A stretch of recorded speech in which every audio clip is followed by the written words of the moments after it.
Shalom saudara-saudara seiman. Perkenalkan, nama saya Freddy Herdiman dan teman saya Edwin. Kami dari podcast Eklesia GKI Kuningan. Tujuan utama kami membuat podcast ini apa sih, Win? Tujuan kami membuat podcast ini, kita ingin memanfaatkan media sosial yang ada untuk berbincang-bincang mengenai keadaan gereja kita. Seperti program kerja komisi-komisi yang ada di GKI Kuningan, pertumbuhan jemaat di GKI Kuningan, sampai dengan tanggapan jemaat mengenai GKI Kuningan itu sendiri. Langsung saja di episode pertama ini tentunya akan menghadirkan bintang tamu yang sangat spesial yang tahu luar dalam seputar GKI Kuningan. Langsung saja kita sambut Pendeta Pramudia Hidayat. Halo semua. Apa kabar Pak Pram? Baik, sehat, puji Tuhan, luar biasa. Luar biasa. Kesibukannya untuk sekarang apa Pak Pram biasanya? Ya rutin tugas-tugas pastoral, semacam perkunjungan, semacam ya menangani persoalan-persoalan di gereja, di anggota jemaat, ya. Juga tugas-tugas organisasional, ya, sebagai majelis jemaat, sebagai majelis klasis, majelis sinode wilayah dan sinode GKI tentunya kan. Gitu. Ya mungkin di sini nggak kerasa ya Pak Pram udah melayani di GKI Kuningan kurang lebih selama 5 tahun. 50. Bagaimana nih Pak Pram tanggapan Pak Pram mengenai suka duka dalam pelayanan di GKI Kuningan? Selama pelayanan di GKI Kuningan. Yang saya rasakan itu intinya semua karena anugerah Tuhan. Jadi ketika melayani sebenarnya ya nggak bisa ini dan nggak bisa itu, kurang ini dan kurang itu. Tetapi memang ketika nggak bisa ini dan nggak bisa itu, Tuhan selalu memperlengkapi. Tuhan selalu membuat kita mengalami pengalaman baru yang menyenangkan, yang tidak menyenangkan, pengalaman baru yang tidak disukai, yang disukai. Jadi intinya marilah kita mengikuti pengalaman baru itu yang adalah anugerah Tuhan, sebab Tuhan di dalamnya memperlengkapi. Prinsipnya sih itu tuh. Kalau cerita-cerita detailnya ya tentu banyak. Pasti ya Pak Pram. Banyak banget sih. Ya. Mungkin selama 5 tahun ini Pak, ada kenangan yang diingat nggak sih, yang sukanya itu yang lebih mendalam gitu? Maka ketika perayaan Paskah tahun lalu ada ini, atau Natal tahun lalu ada ini, apakah ada kesan yang luar biasa gitu Pak Pram selama melayani di GKI Kuningan? Sebenarnya tiap tahun tuh ada aja sih ceritanya ya. Jadi saya ingat Natalan yang tahun berapa tuh? Yuk kita bikin acara Natalnya waktu itu untuk kelompok lansia nih. Apa ya dipikirin? Tapi kalau Natalan cuma orang-orang dikumpulin, dengerin khotbah, pulang gitu kan, makan gitu ya, biasa suka gitu GKI. Bosen bikin apa gitu. Akhirnya tuh teman-teman tuh tercetus ide, ya kalau lansia ngapain ya, yuk kita bikin tema melawan lupa gitu kan. Jadi bikin panggung boneka sama bikin ini kuis yang istilahnya ya buat melawan lupa gitu. Jadi intinya di acara itu tuh kita diminta untuk menghargai sejarah gitu. Jadi semua orang itu harus ngingetin nih sejarah kita sampai bisa seperti ini apa begitu. Nah kemudian itu dikaitkan dengan ya bagaimana kita juga dalam penghayatan kita tidak dilupakan Tuhan, ya, kita selalu diingat Tuhan. Ini handphonenya rada sibuk, ini juga yang bikin. Ya wow. Ya, terus Natal berikutnya apa ya waktu itu tuh yang di Sanggaria bikin Opera Panjapa itu bukan Pak? Ya, Opera Panjapa itu sangat lucu tuh, Teringat Terus, Abraham. Habis itu kita Natalnya biasa dulu ya, karena waktu itu masuk di tahun politis, jadi kita nggak bikin macam-macam pemilihan presiden misalnya. Nah tahun berikutnya tuh lagi-lagi tuh Natal 3 kali tuh, bikin Natal di anak, saya main drama jadi kurcaci, Pepep jadi kurcaci, terus Ko Agus juga jadi kurcaci. Yang jadi Santa Claus justru si Ipan. Peang. Jadi kita mau membangun image yang baru nih. Anak-anak kan kalau berpikir Santa Claus itu gendut, tua, ya, suaranya gagah. Nah kali ini kagak nih, Sinterklas itu justru masih muda, badannya kurus. Terus karena capek, jadi akhirnya suaranya kecil gitu deh. Jadi pengen membangun image yang baru bahwa ini loh Sinterklas itu kemuliaannya tuh justru mau berkorban, bungkusin kado, nyari sasaran hadiah gitu-gitu. Jadi tiap tahun ada ininya, ceritanya masing-masing sih yang seru-seru. Dan sebenarnya bukan nunggu tiap tahun sih, kalau ada perjalanan pelayanan kemana ya ada aja cerita yang lucu-lucu, aneh-aneh gitu kan. Pernah loh waktu itu sama Pokja Pelawatan tuh. Jadi kita tuh dapat surat dari GKI Pengampun diminta melawat seseorang gitu. Kita nggak kenal orangnya siapa. Bukan jemaat GKI Kuningan. Bukan jemaat GKI Pengampun. Cari alamatnya tuh, nggak ketemu. Ditanya tetangganya, oh itu anaknya si itu tuh. Wah, puji Tuhan kan. Nah, begitu kita datengin, kebetulan iya betul, namanya sama tuh. Oh iya. Terus si ibunya kok begitu diajak ngobrol kok kayak rada ragu-ragu. Dia bilang, anak saya mah Katolik pak. Aduh. Bukan, ya udahlah. Nah si anak yang mau dilawat ini kagak nongol nih, karena dia lagi sibuk bikin roti tuh. Terus karena dia toko kue, dikeluarin lah itu semua kue, bolu, roti, ngobrol panjang habis semua. Begitu ngobrol lagi sama orang tuanya, sebenarnya namanya siapa sih? Orangnya salah loh ternyata yang dilawat itu rotinya udah habis loh, Bo. Minuman udah habis banyak, roti orang yang dilawatnya salah. Tuh malunya luar biasa. Tapi ya bukan malu dalam arti gimana sih, kita ya senang-senang aja, sukacita. Jadi ya itulah tahun demi tahun, hari demi hari dalam pelayanan kependetaannya kita istilahnya ya berusaha mengumpulkan cerita-cerita seperti itu gitu, bahwa inilah yang mau dibangun bersama-sama di GKI Kuningan. Semangatnya adalah kita mau membangun gereja ini, gereja yang bergembira, gereja yang menikmati setiap tantangan-tantangan yang ada, menikmati perbedaan-perbedaan yang ada, menikmati kekayaan-kekayaan yang ada di dalam kan gereja yang sebenarnya multi etnis kan. Ada orang Tionghoa, ada orang Batak, ada orang Jawa, ada orang Ambon ya. Ambon itu yang dokter siapa? Arman. Iya. Si Ibu Amalo tuh siapa? Ya Ibu Amalo itu kan. Jadi memang itu di tengah-tengah perbedaan yang ada ya kita menikmati diri kita sebagai gereja yang gembira. Ya mungkin ya setiap ini pelayanan mungkin ada ceritanya sendiri ya Pak Pram. Mungkin ada satu pertanyaan pamungkas nih Pak Pram nih, mengenai harapannya nih untuk kedepannya di GKI Kuningan itu harapannya untuk jemaat untuk jemaatnya untuk itu Pak Pram. Jadi pada prinsipnya setiap gereja itu dari waktu-waktu selalu menghadapi tantangannya. Ya, ada aja gitu, setahun pelayanan berikut nanti tantangannya apa? Tahun pelayanan berikut tantangannya apa? Itu sampai gereja tiba di akhir zaman, tantangan itu ada. Nah, harapan saya adalah tantangan itu harus dihadapi dengan gembira. Ya, artinya gembira itu saya itu sadar betul bahwa kami nih sadar betul bahwa Tuhan itu menyediakan segala sesuatu di dalam tubuh gereja kita. Ada yang pandai ini, ada yang pandai itu, ada yang punya kelebihan ini, ada yang punya kelebihan itu. Semuanya itu Tuhan kasih. Nah, karena itu marilah kita menghadapi tantangan itu dengan gembira. Kenapa? Kita meyakini bahwa kerjasama kita, ya gandeng tangan kita, perbedaan-perbedaan kita itu akan membuat kita menjawab tantangan daripada zaman yang ada. Nah itu, bawalah suasana yang sukacita gitu, bawalah suasana yang bersahabat, kekeluargaan. Kenapa? Dengan membawa suasana kekeluargaan, persahabatan, kita jadi makin mengenal orang-orang yang di sekitar kita itu punya kemampuan apa, dia punya Semakin kemampuan dekat. ini, semakin dekat. Jadi nanti kita makin gembira menghadapi tantangan yang ada. Oh ini kita ada masalah ini, ayo kita ajak orang ini, kita jelaskan. Seperti itulah Kayak konsepnya pemuda lah. lah. Cuma Kayak berdua. pemuda kan dulunya nggak jelas, sekarang jadi jelas. Ya, begituan. Ada alurnya sekarang. Sedang memulai, Pak. Iya, dulu diajak jalan-jalan pelayanan vokal grup atau apa kan? Yang penting memulai. Iya, tenang aja.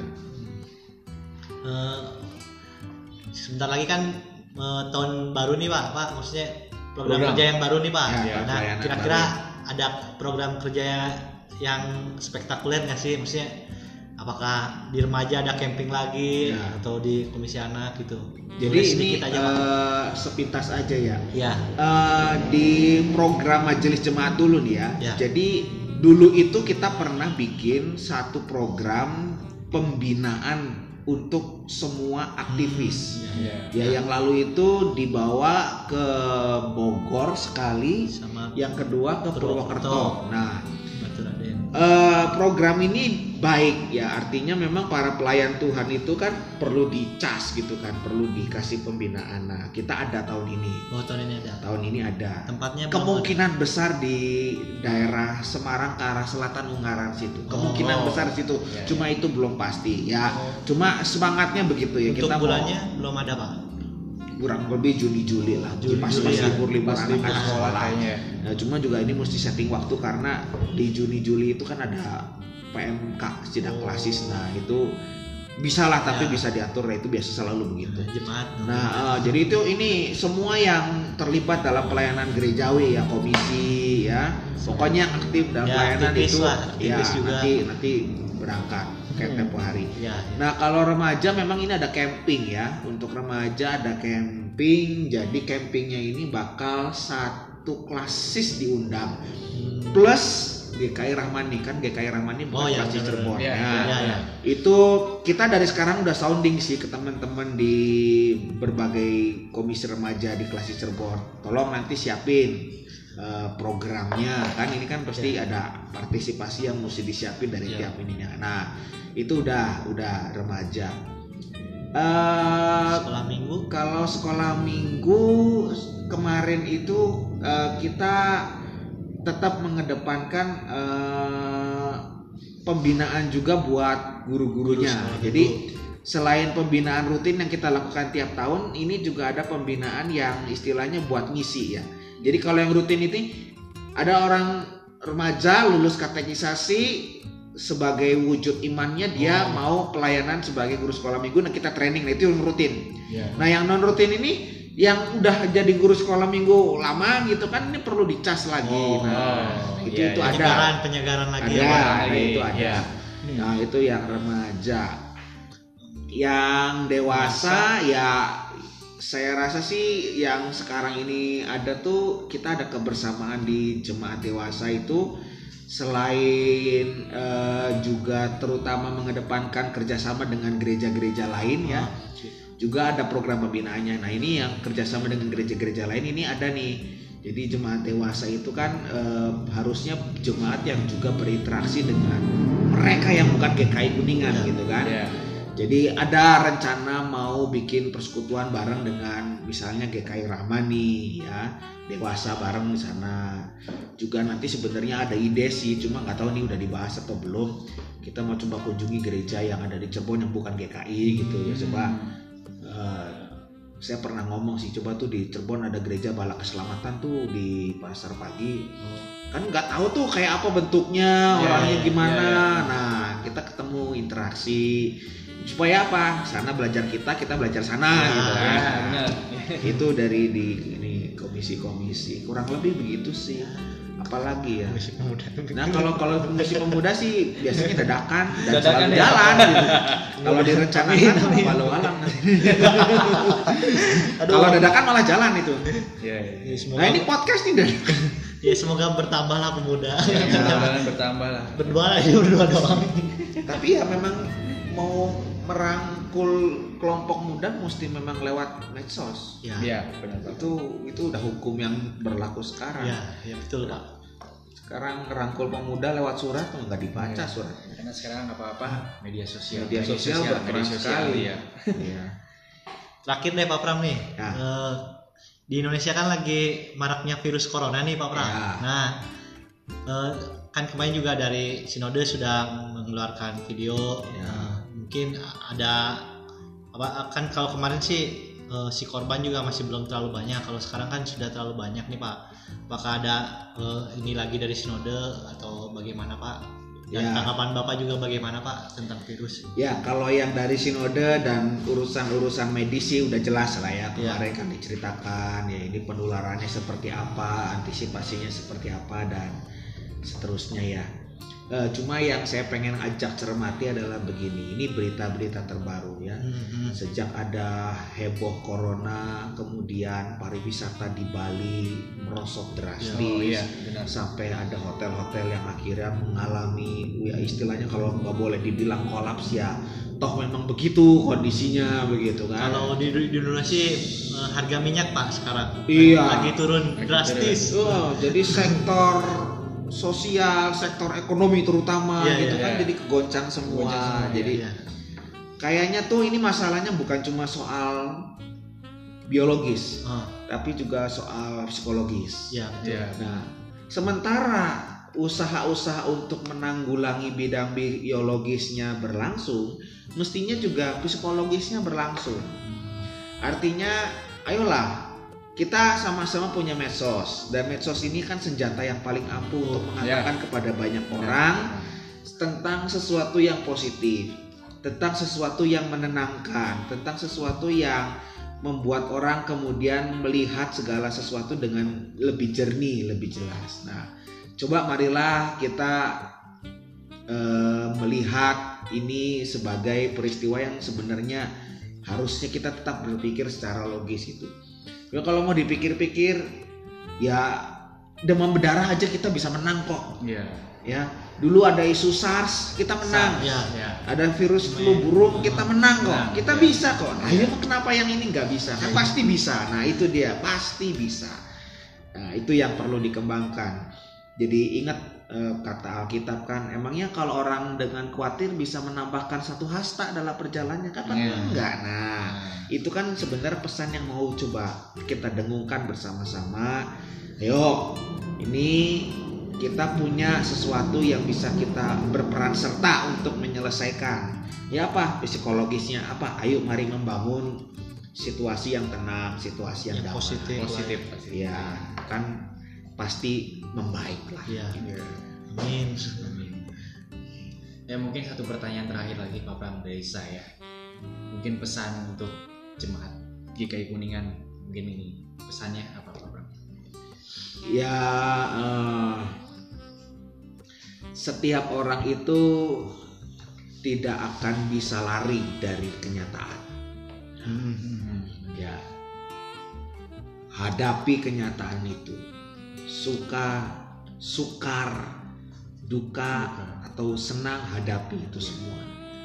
Tapi sebagai orang Kristen, sebagai orang GKI, kemuliaannya itu terletak pada ketika bisa memberikan makna dari kenyataan yang ada, bisa menggali mutiara yang indah dari pengalaman yang ada. Semua orang sakit, semua orang berat dengan pekerjaannya, semua orang punya permasalahan keluarga, ya. Tetapi semua orang juga bisa memaknai penyakitnya, memaknai pergumulannya, memaknai kesulitan-kesulitannya. Nah, jadi sekarang yang paling utama pesan saya adalah ayo coba temukan hikmat Tuhan, temukan makna dari setiap pengalaman. Itu nanti yang kata pemazmur bilang katanya, maka hari-hari itu dihitung sedemikian rupa sehingga kita beroleh hati yang bijaksana. Gitu. Oke. ya. Pep gimana nih Pep? Ya mungkin sekian dulu ya Pak Pram. Siap. Podcast kali ini, podcast Ya. perdana kita. Ya. Nah, semoga kedepannya ada topik-topik yang Siap. bisa dibahas lagi Jadi- dengan komisi remaja, dewasa, Ya, kemudian yang lainnya lansia. juga ya. Nah, pesan saya nanti coba narasumbernya teman-teman remaja, Ya. Siap. teman-teman barangkali anak-anak sekolah minggu dengan kepolosannya itu pasti itu waduh Seru ya, Pak. suara sorgawi betul Iya, itu iya, ya Dengan ya, kejujurannya. iya yang lansia dengan pengalamannya yang Iya. banyak ya itu nanti lebih kaya Ya, semoga kedepannya lebih ini. Ya mungkin sekian Pak Pram. ya Terima kasih. Terima kasih ya. sudah hadir. Hadir di Ya. podcast perdana kami. Ya. Ya, teman-teman ya cukup sekian untuk podcast di episode pertama kita. Semoga teman-teman suka dengan podcast di episode kita pertama. Kita pamit dulu teman-teman. Terima kasih. Tuhan Yesus berkati selalu. Amin.